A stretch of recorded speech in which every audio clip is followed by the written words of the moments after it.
Bilirsiniz ki, təxminən 1 illik bir aradan sonra artıq yenidən YouTube-a qayıtmışıq.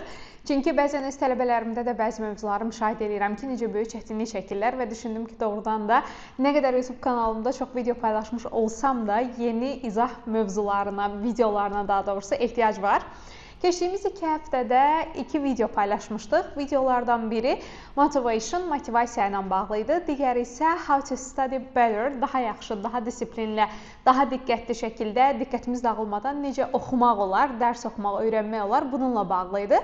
Bugünkü videomuz isə birbaşa General English və IELTS-lə bağlıdır deyə bilərik. Yəni bu artıq dərs izahı videosu olacaq. Ümid edirəm ki, sizin üçün faydalı olacaq. Çünki dediyim kimi müşahidələrimə əsasən tələbələrimin də ən çox çətinlik çəkdiyi mövzulardan birini seçmişəm. Punctuation. Let's get started. Durğu işarələri, durğu işarələrinin doğru yerlərdə istifadə olunması. Punctuation haqqında danışırıq. Bu mövzu haqqında video çəkməyi niyə zəruri bildim? Çünki IELTS əsərlərini yoxlayan zaman tələbələrimdə də görürəm ki, ingilis dilində punctuationla bağlı çox böyük problemlər var. Bu daha çox bizim öz dilimizin mexanikası və strukturu ilə ingilis dilinin mexanikası və strukturunun fərqli olmasından irəli gəlir. Amma bilirik ki, biz IELTS writing-də akademik bir yazı yazırıq və bizim dəqiqliyə ehtiyacımız var. Ona görə də yaxşı olar ki, ən common, belə deyim, ən ümumi və işlək durğu işarələrinin istifadəsini dəqiq bilək. Let's get started. Birinci haqqında danışacağımız məsələ girişlərdə, cümlələrin əvvəlində vergülün qoyulması məsələsidir.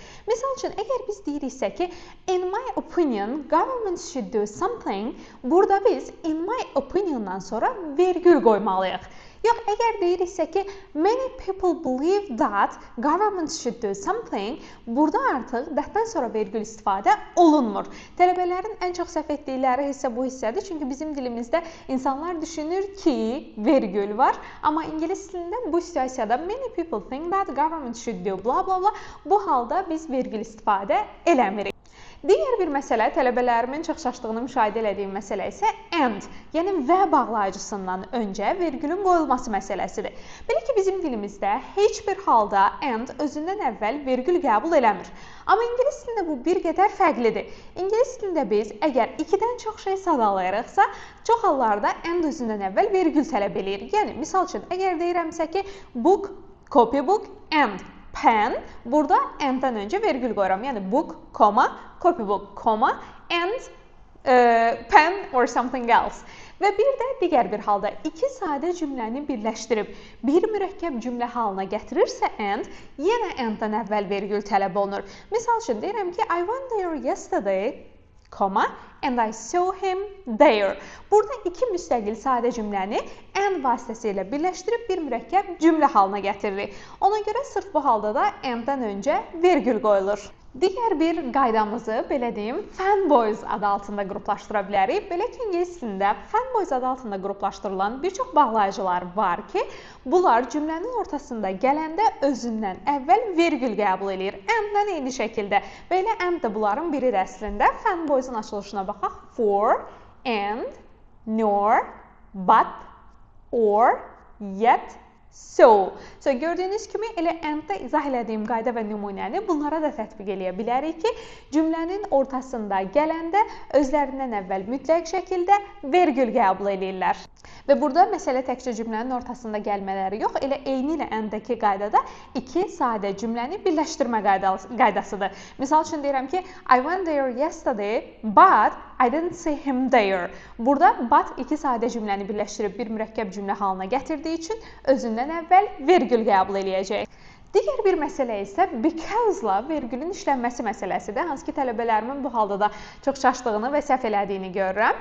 Because-la vergülün işlənməsi məsələsi necədir? Əgər because cümlənin ortasında verilirsə, o zaman biz burada vergül istifadə eləmirik. Misal üçün, I didn't go out because it was raining. Burada I didn't go out because it was raining. İki sadə cümləni birləşdirir, amma because ortada gəldiyi üçün biz burada heç bir vergül istifadə eləmirik. Amma bir case də var ki, because əvvəldə olarsa, like Because it was raining, I didn't go out. Bu halda artıq rainingdən sonra ikinci cümləyə keçməmiş, daha doğrusu cümlənin ikinci tərəfinə keçməmiş, vergül istifadə olunur. So, deməli, cümlənin əvvəlində gələrsə because vergül istifadə olunmur, ortada gələrsə olunur. Əgər sizi çaşdırırsa, elə həmişə ortada istifadə edin, çünki bunun harada istifadə olmasının fərqi yoxdur və qərar verin ki, mən bundan sonra, daha doğrusu bundan əvvəl vergül istifadə eləməyəcəm. Bəs because-un əvəzinə işlənə bilən və ya ona yaxın, ona bənzər hansı bağlayıcılarda vergül qoyulur? Bir neçəsini misal gətirim IELTS üçün kifayət olacaq qədər. Therefore, however, as a result, for example, for instance, bu bağlayıcılar özlərindən sonra vergül qəbul edirlər. Vergül haqqında bu qədər. Ümid edirəm ki, sizi çox yükləmədən, overload eləmədən IELTS üçün ən vacib prinsipləri izah eləmiş oldum vergüllə bağlı.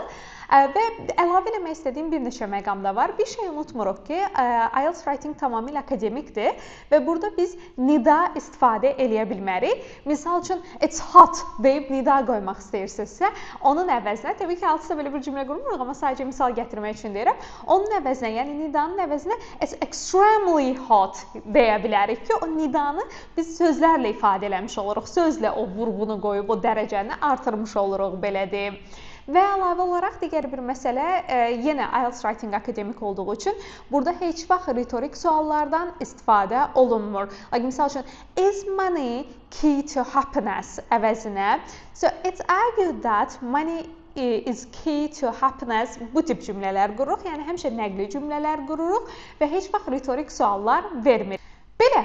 Bu videoda çalışdım ki, IELTS writing-də tələbələrimdə ən çox müşahidə elədiyim və ən çox onları confuse eləyən, belə deyim, məqamları danışım punctuation, durğu işarələri barədə.